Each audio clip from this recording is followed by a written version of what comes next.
es Víctor Raúl Haya de la Torre, un patriota, un peruano ilustre que nació el 22 de febrero del año 1895 en Trujillo, región de la Libertad, en el Perú. Fue quien un 5 de enero de 1919, siendo presidente de la Federación de Estudiantes, se involucró en la lucha por las 8 horas de trabajo y los derechos de los obreros. El mismo joven que el 23 de mayo del año 1923 forjó la Alianza Obrero Estudiantil en una de las jornadas de lucha más bellas que recuerda el movimiento popular peruano. Es quien fundó el APRA en México en 1924 e inspiró la conformación del Partido Aprista Peruano en 1930. Es el desterrado que recorrió el mundo sin más fortuna y pertenencia que su dignidad. El mismo que al volver al suelo patrio llenó de compatriotas la Plaza de Hacho el año 1931. Orígenes del APRA. Usted recuerda el libro de Peter Claren, hemos estado hablando un poco antes de este profesor norteamericano que escribió un libro donde hace una correlación entre los cambios sociales y económicos del norte del país y la fundación del APRA.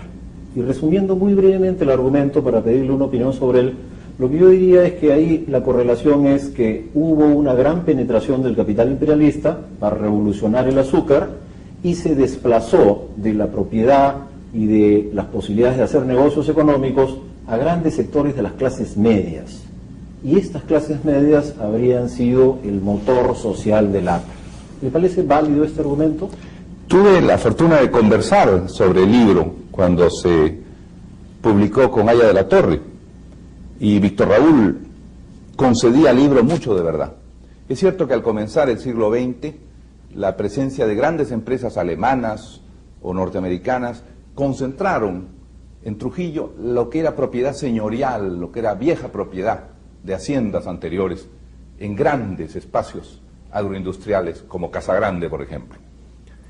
Fue allí donde Haya de la Torre comprendió que la presencia del capital imperialista y su inversión venía acompañado primero, naturalmente, de una alianza con el Estado para tener un ferrocarril propio, un puerto propio, una línea de navegación, un banco propio en Europa, en Hamburgo, y se dio cuenta lo que era el imperialismo de enclave extractivo y cómo ese imperialismo, sin embargo, tenía una doble función.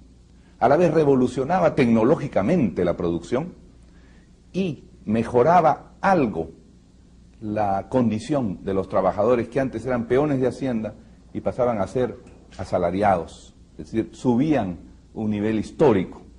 Tiene mucho que ver con la formación del Partido Aprista este proceso de concentración de tierras y tecnologías en el azúcar del norte. Estuvo muy vinculado a él, ¿cierto? Sánchez y Mariátegui. Acá se olvida que Mariátegui, por ejemplo, fue deportado pronto. Yo creo que usted, por su militancia de izquierda, equivoca el tema. Mariátegui gozó de una beca. Sí, de también, Leguía, al comienzo. Y se fue 4 años a Europa. Sí. Leguía le propuso a Haya de la Torre, que era un caudillo estudiantil, la misma beca. Y la grandeza de Haya es que se negó a la beca. Él nunca aceptó ser un paniaguado de Leguía. Y al contrario, generó contra la reelección leguista en 1923 el gran movimiento obrero estudiantil que está en el origen verdadero del aprismo, la juntura de los trabajadores manuales e intelectuales.